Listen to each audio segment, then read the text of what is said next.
In 2016, I was not a fan of Donald Trump. I did want Hillary to win. The reason I wanted her to win is because my whole life I have been a left-leaning moderate, and I do believe that my views do align more with the Democratic Party. However, what has happened since then? The left has gone completely nuts. They're introducing some potential law changes that are absolutely ridiculous. They've become communists, socialists, gone way too far on the political spectrum to the left. And I do believe that if the Democratic Party does not nominate a moderate, they're going to lose in 2020 again. Now, Donald Trump is not the perfect candidate, but the shit that they're bringing out on the left right now, it's just disappointing more than anything. And I do think that he has a really good chance, at least 50% chance of winning in 2020 and, ruling the United States for another 4 years. I had a feeling Trump was going to win. The thing with Trump is, he is a showman. He knows how to work a crowd. He knows how to work everybody. The stuff with the Muslims. We're not going to let any more Muslims come into our country until we know what's going on. That was clever. He got people on his side. And that's what he's still doing. He's still getting people on his side. He just tore up a treaty that was handed to him regarding guns. He knows how to work the people. People like what they hear, therefore people vote for him. 50, I say damn near 100% certainty that Trump is going to get re-elected. He's too good at what he does.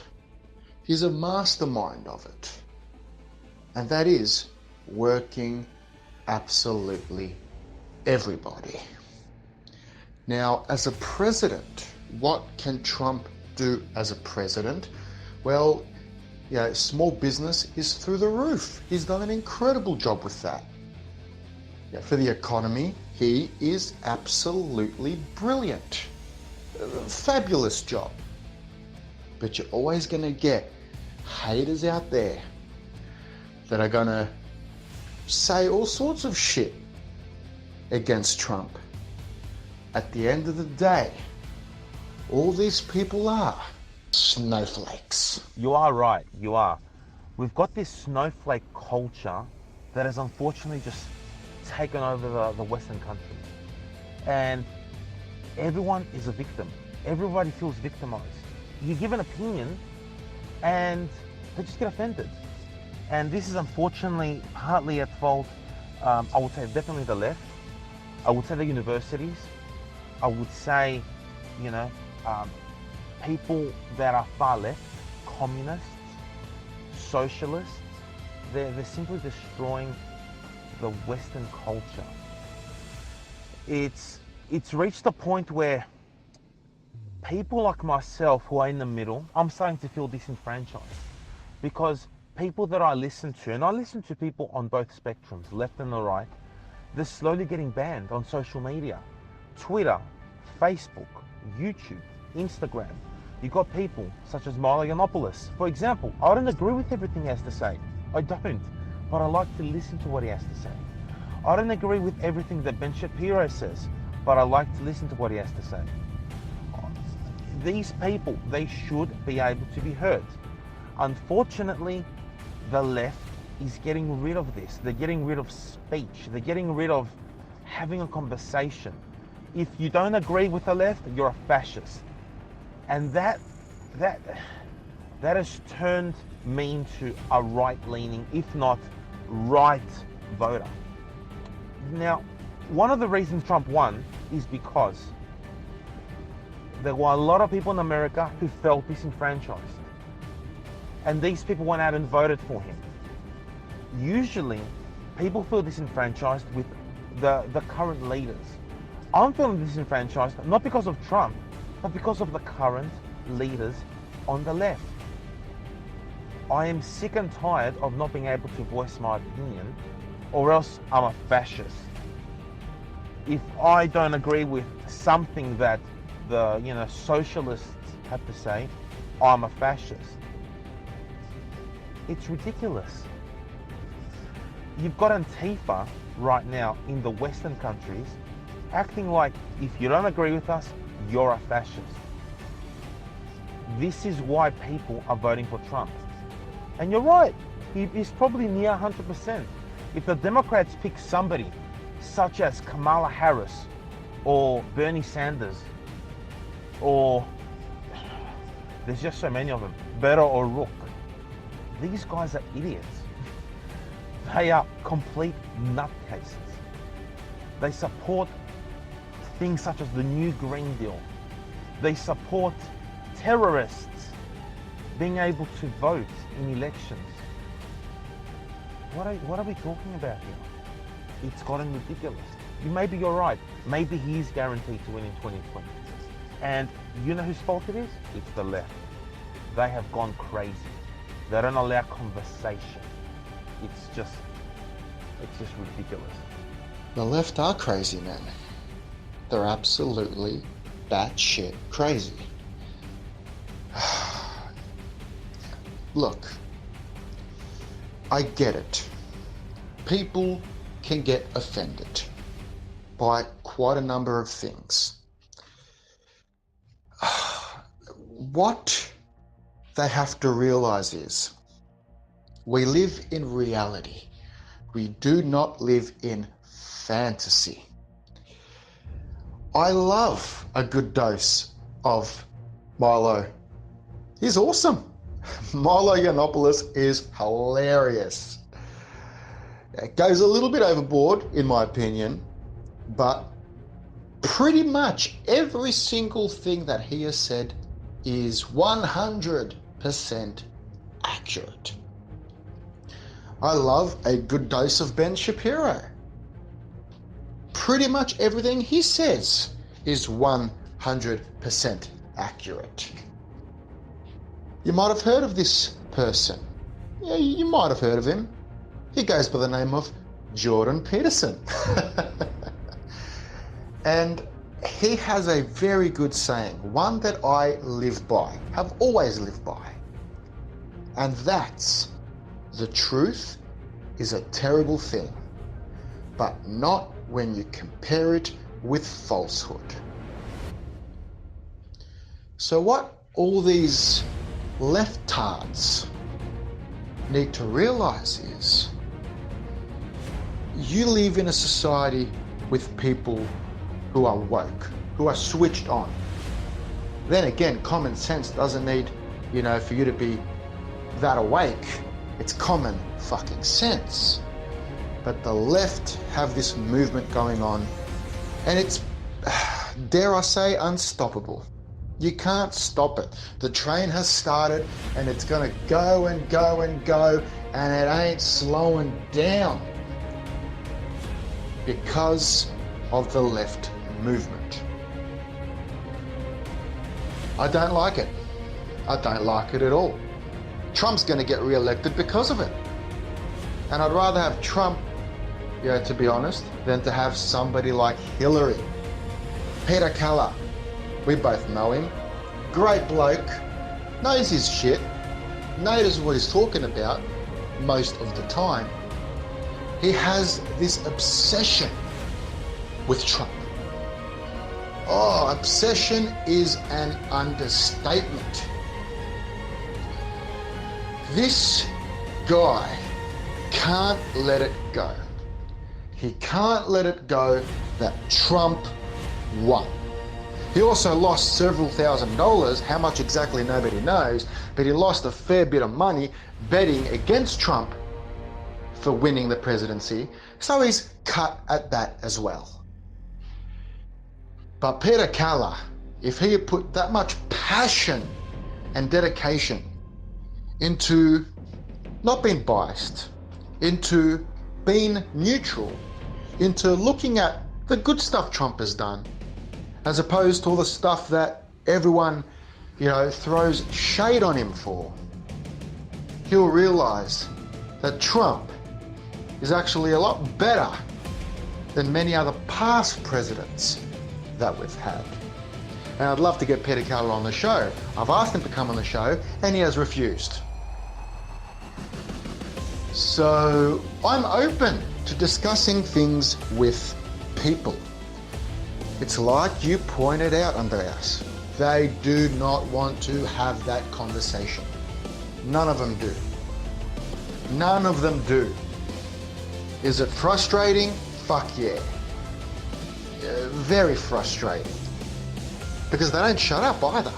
It's one thing not to come and, and fight for your case. Express to others in a discussion. Debate them. Change their mind. It's another thing to not bother with any of that and just go out there and just be a nuisance and annoy people. We're not in high school. They act like they're in high school. Heck, they act like they're in primary school. A 5-year-old wouldn't act like that. And that's the left movement for you. They have no brains. They're sheep. It's very, very sad to see. And this is a prime example of why Trump will get re-elected. He's a mastermind of all these sheeps out there. He's a mastermind of all of them. All of the sheeps. And to be quite honest with you, I'm not a sheep. You're not a sheep. And we're hoping he gets re-elected. So imagine the people who are sheep. Trump knows what he's doing. Period. You're right. Trump does know what he's doing.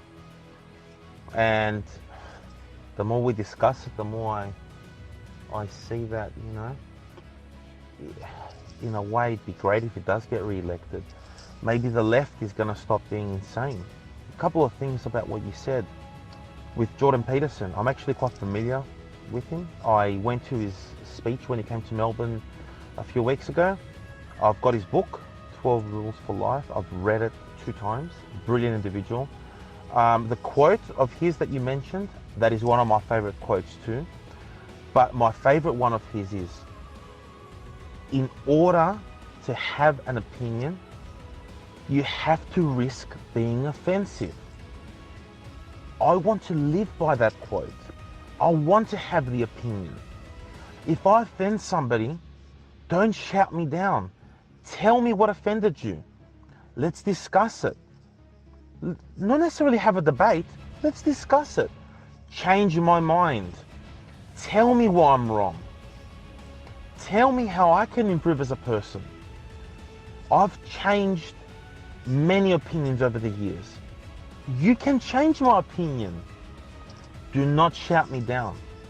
Do not call me a fascist. It's just getting ridiculous. And you know what, with Peter Keller, love reading his posts. I think he's gone a bit overboard with just the whole Trump thing. In the early days, in 2015, before the election, a lot of the things that Peter Keller said back then, I agreed with them to a certain degree. I think he did go overboard. I'd love to see a conversation between you and Peter Keller on the left and the right and the political spectrum, and just have the conversation. Not be told if you disagree with somebody that you're an idiot. Let's talk about it. Change my mind. I'm open to that. I just wish that the left wasn't this insane. I just wish they weren't, because there's just no point trying to talk to these people anymore, because they will bring out the insults. They will. And it's just gotten to the point where I guess I'm a right winger. Peter, come on, just have a little debate with Johnny. What do you have to lose? You'll get a chance to express your opinion. You're not going to have anybody shouting you down. Nothing wrong with that. Just a good old conversation with a friend. That's all it is. There's a lot of people that dread to have Peter Keller on their show and discuss stuff with. Heck, they dread even commenting on his Facebook, because those insults that you're talking about, that all these people do on the left, here's a prime example of them. I, however, would love to have him on my show. I think it would make for a good hour and a half, 2 hours, 3 even. I'd love to have him on with open arms. But I'm not going to sugarcoat anything for him. This is going to be real talk. Real talk 101. Because that's how everybody has to be.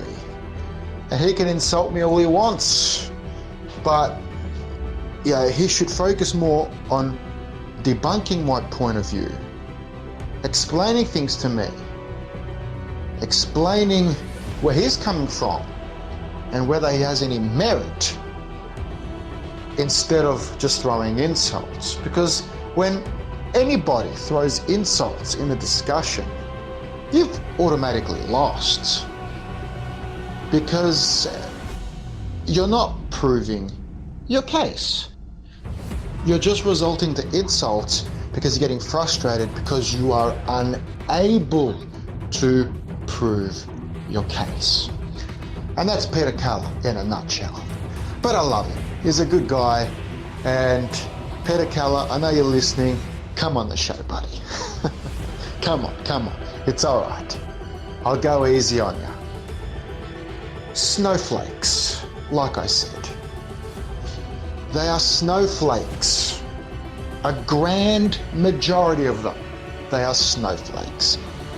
Back in the day, back in the early 70s and 80s and 90s when we were growing up, we got to see the 90s. You know, our older cousins, our older brothers or our older sisters, they got to see the 70s, and our parents got to see the 40s, 50s and the 60s. Things were different then. You didn't have snowflakes. In today's age, Andreas, snowflakes are left, right and center. And it's really bad, because you cannot have an opinion. You cannot express an opinion. You can't say a single solitary thing. And that's not how society should be. It's not how it was. It's never been that way. But things have changed. Whew, and it's not good at all. It is not good at all. Because if you can't have a conversation, if you can't discuss these things, then how does change happen? If you want to be identified as a helicopter and have blades inserted into your back, you can do that, and they have to refer to you as a helicopter. This is pure insanity. And if you don't refer to them as what they want to be referred to as for their own mental state and their so-called peace of mind, then you are a hater. You're a bigot. You are picking on them and making them feel like shit because you're not calling them from how they want to be called, how they want to be referred to as. They are not a helicopter. They clearly have a mental illness, and they should go seek thousands upon thousands upon thousands of dollars of therapy. Heck, a psychologist or they definitely need a psychiatrist because they give out the pills. A psychiatrist can retire off of the money that they would get off of these mentally ill people. Instead, let's make it mainstream, and let's make it acceptable. Nah, that doesn't work for me. And if I want to express my opinion on these ludicrous, just absolutely insane things that I see and that I hear, I am going to express my opinions on them. I don't care who gets offended. I don't care who starts crying. I don't care who wants to label me as a bigot or a fascist or anything else. The world has gone mad. Completely mad. It's like Gotham City with all the villains and all the other crazy people that run around. I'm going to stay in my house looking out that window, all the fires that are going on and all the devastation that's happening, and I'm going to be safe, and I'm going to be smart, and I'm always going to say it how it is.